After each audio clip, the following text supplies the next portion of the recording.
It's so obvious. It's so obvious. I mean, we're taking in billions and billions of dollars from China and a lot of other countries. And we have tariffs pouring in at levels that we have never seen before, and they've only just started. And we've already taken in over $100 billion worth of tariffs, and we haven't even started. Now, we've made a deal with United Kingdom. We've made a deal with China. We've made a deal with... Sounds great, doesn't it?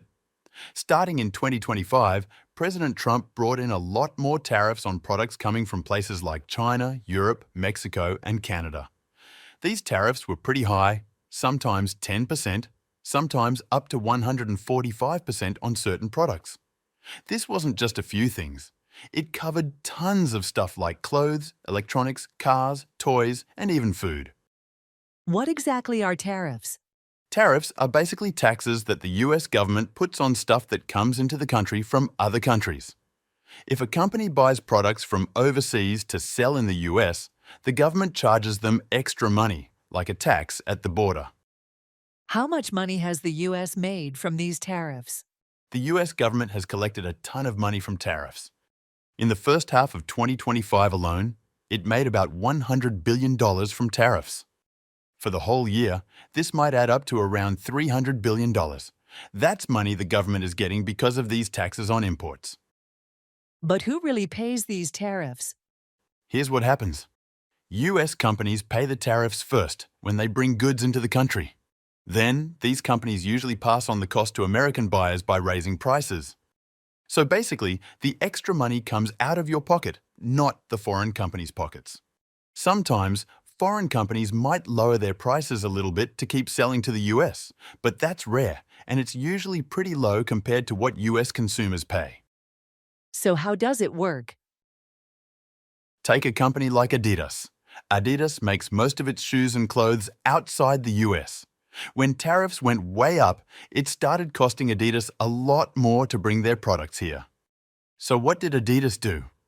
It had two choices: eat the extra cost, which for the company means losing money, or raise prices so that you, the buyer, pay more. Of course, it raised prices. What does this mean for me?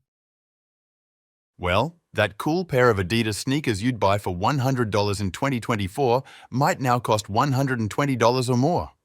When you go shopping, you may see Adidas doesn't have as many styles or colors in stores because they're bringing in fewer products. Sales and discounts might be fewer or smaller because Adidas needs to keep prices higher to cover costs. So basically, higher prices, less sneakers. And that applies to many things: t-shirts, phones, laptops, toys. All of these things pretty much cost more because of tariffs. In fact, data shows over 70% of all US goods imports have been directly affected by tariffs across categories like apparel, appliances, vehicles, electronics, food, and industrial goods. What about things made in the US?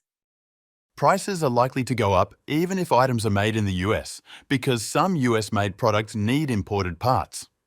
Now, if those parts cost more because of tariffs, the final product's price goes up too.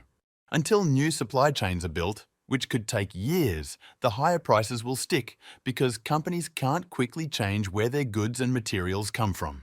And don't forget groceries: bananas, beef, seafood, coffee. Anything imported or needing foreign fertilizers is pricier now. Meat prices, for instance, rose approximately 7%.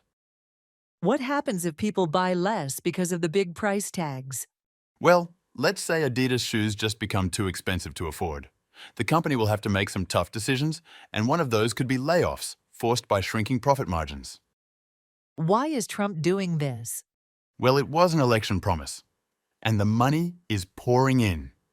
Tariffs now represent a significant new revenue stream for the Trump administration, though still far less than federal income tax receipts, which were $2.4 trillion in 2024. Long term, we're looking at a net tariff revenue of $2.2 to $3 trillion over the decade, according to congressional estimates. It's just that the Trump administration has pushed the tariffs as paid by China, paid by Europe, paid by Mexico. But the data shows that it's not foreign exporters, but mainly American companies who are paying the tariffs and passing on the cost to American customers. While some foreign suppliers may reduce prices at the margins, the hit is minimal. And it's the regular American who's paying more at every checkout counter across the country. Is it going to be worth it? For this year at least, studies estimate that the total loss to US households from higher prices will be over $300 billion.